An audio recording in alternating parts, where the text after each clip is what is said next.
اعوذ باللہ من الشیطان الرجیم بسم اللہ الرحمن الرحیم ربنا لا تزغ قلوبنا بعد اذ ہدیتنا وہب لنا من لدنک رحمہ انک انت الوہاب۔ السلام علیکم رحمۃ اللہ وبرکاتہ۔ آج کے مضمون کا عنوان ہے طلاق سے ابلیس کی دلچسپی۔ رسول اللہ صلی اللہ علیہ وسلم نے فرمایا، ابلیس اپنا تخت سمندر کے پانی پر رکھتا ہے، پھر وہ لوگوں کو گمراہ کرنے کے لیے زمین کے ہر گوشے میں اپنے فوجی دستے بھیجتا ہے۔ اس کے یہاں سب سے زیادہ مقرب وہ شیطان ہوتا ہے جو بہت بڑا فتنہ پرداز ہو۔ وہ سب واپس آ کر اسے اپنے کام کی رپورٹ دیتے ہیں۔ ان میں سے ایک کہتا ہے، میں نے اس طرح اور اس طرح کیا ہے۔ ابلیس کہتا ہے، تو نے کچھ نہیں کیا۔ پھر ان میں سے ایک اور شیطان آ کر کہتا ہے، میں نے فلاں آدمی کو نہیں چھوڑا، یہاں تک کہ میں نے اس کے اور اس کی بیوی کے درمیان تفرقہ ڈال دیا۔ ابلیس اسے اپنے قریب کرتا ہے اور کہتا ہے، اچھا ایجنٹ تو تو ہی ہے، اور پھر اس سے معانقہ کرتا ہے، یعنی گلے ملتا ہے۔ اس کی تشریح یہ ہے کہ ابلیس حضرت آدم علیہ السلام کے زمانے سے انسان کے خلاف سازش میں مصروف ہے۔ وہ چاہتا ہے کہ انسان اللہ تعالیٰ کی عطا کردہ خلافت کے امتحان میں کامیاب نہ ہو۔ اس لیے اس نے نہایت ہوشیار اور چالاک جنوں کو اپنی فوج میں بھرتی کر رکھا ہے۔ خلق خدا کو بھٹکانے اور بہکانے کے لیے وہ اپنے مرکز ضلالت سے ایجنٹ بھیجتا رہتا ہے، اور اپنی ڈیوٹی سے فارغ ہو کر آتے ہیں اور اسے اپنی کارکردگی کی رپورٹ دیتے ہیں۔ کوئی کہتا ہے کہ میں نے فلاں کو زنا میں مبتلا کیا، کوئی کہتا ہے کہ میں نے فلاں فتنہ برپا کیا، کوئی کہتا ہے میں نے فلاں کو قتل کرا دیا۔ ابلیس ان کارروائیوں سے کچھ زیادہ خوش نہیں ہوتا، بلکہ ہر کارکن سے کہتا جاتا ہے کہ تو نے کوئی بڑا اہم کام نہیں کیا، تو نے کوئی خاص کارنامہ انجام نہیں دیا۔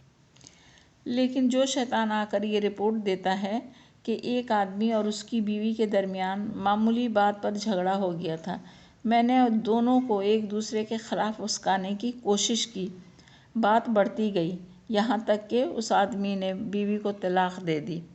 ابلیس اسے اپنے قریب بیٹھاتا ہے اور اپنے مقربین میں شامل کرتا ہے کہ اچھا کارکن تو تو ہی ہے، یہ تھا کرنے کا کام جو تو نے کیا، اور پھر اس سے معانقہ کر کے، یعنی گلے مل کر کے اس کی حوصلہ افزائی کرتا ہے۔ طلاق اگرچہ بظاہر مباح اور جائز ہے، اور بعض اوقات اس میں خیر کا پہلو بھی ہوتا ہے، لیکن عام طور پر اس سے بہت سی خرابیاں پیدا ہوتی ہیں۔ تمدن کی ترقی اور ملاح کا سارا سسٹم میاں بیوی کے آپس میں محبت، اتفاق اور تعاون سے وابستہ ہے۔ یہ بات ہر شخص جانتا ہے کہ طلاق کے نتیجے میں خاندان کا اجتماعی ڈھانچہ کیا شکل اختیار کرتا ہے اور کتنے مسائل پیدا ہوتے ہیں۔ یہ ایک ناقابل انکار حقیقت ہے کہ ازدواجی زندگی کا کامیابی کا انحصار اس بات پر ہے کہ شوہر اور بیوی کے باہمی تعلقات خوشگوار ہوں، وہ ایک دوسرے پر اعتماد کرتے ہوں، وہ بدگمانی سے پرہیز کرتے ہوں اور ایک دوسرے کے مددگار اور معاون ہوں۔ لیکن اگر ان کے تعلقات کشیدہ لگیں اور ان کے باہمی تعاون، اعتماد اور حسن ظن کی عمارت میں دراڑیں شروع ہو جائیں تو سمجھ لینا چاہیے کہ شیطان ان کی رہنمائی کر رہا ہے۔ یہ تلخی طلاق کا پیش خیمہ ثابت ہو سکتی ہے۔ ایسی صورتحال کے آغاز میں معاملہ فہم آدمی کا کام یہ ہے کہ وہ شیطان کی اس چال کو کامیاب نہ ہونے دے۔ شیطان ایسے موقع کی تاک میں رہتا ہے اور فتنہ پردازی کے نقطہ نگاہ سے اس کا بہت بڑا کارنامہ یہ ہے کہ وہ چھوٹی موٹی رنجش اور کدورت کی آڑ میں میاں بیوی کے درمیان ایک ایسی خلا حائل کر دے جو پاٹی نہ جا سکے، اور بالآخر وہ دونوں ایک دوسرے سے ہمیشہ کے لیے جدا ہو جائیں۔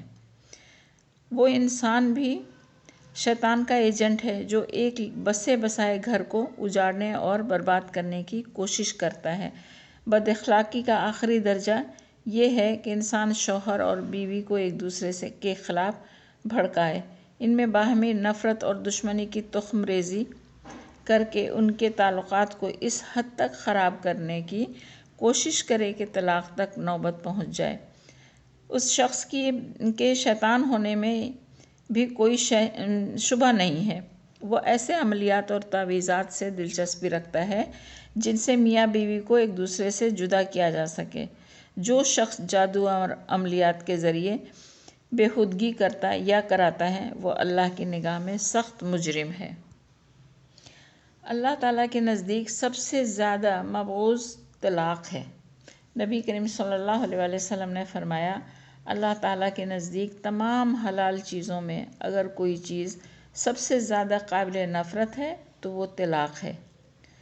اس کی تشریح یہ ہے کہ نکاح کے ذریعے یہ چاہا جاتا ہے کہ عورت اور مرد ایک معاہدے کے تحت اجتماعی زندگی کی گاڑی میں بیٹھ کر سفر حیات طے کریں، لیکن بعض اوقات ازدواجی زندگی کے ایسے مرحلے میں بھی داخل ہو سکتی ہے جس میں طلاق دینا یا لینا ناگزیر ہو جاتا ہے۔ اگر ہر شوہر اپنی بیوی سے یا ہر بیوی اپنے شوہر سے اس طرح وابستہ ہو جائے کہ مرتے دم تک وہ ایک دوسرے سے علیحدہ نہ ہو سکیں اور شدید ضرورت کے باوجود بھی گلو خلاصی کا کوئی امکان نہ رہے تو زندگی اجیرن ہو جائے اور جہان آب و گل خزاں کی نظر ہو جائے۔ اس لیے انتہائی مجبوری کی حالت میں طلاق کی اجازت دی گئی ہے۔ طلاق دینے میں جلد بازی سے کام لینا ناجائز ہے۔ بگڑی ہوئی فضا کو سنوارنے کے لیے بار بار اور مسلسل کوشش کی جائے۔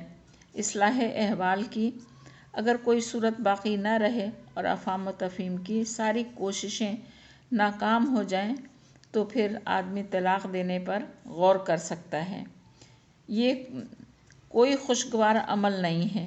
جائز اور حلال ہونے کے باوجود اللہ تعالیٰ کی نگاہ میں یہ بہت مبغوض اور مکروہ کام ہے۔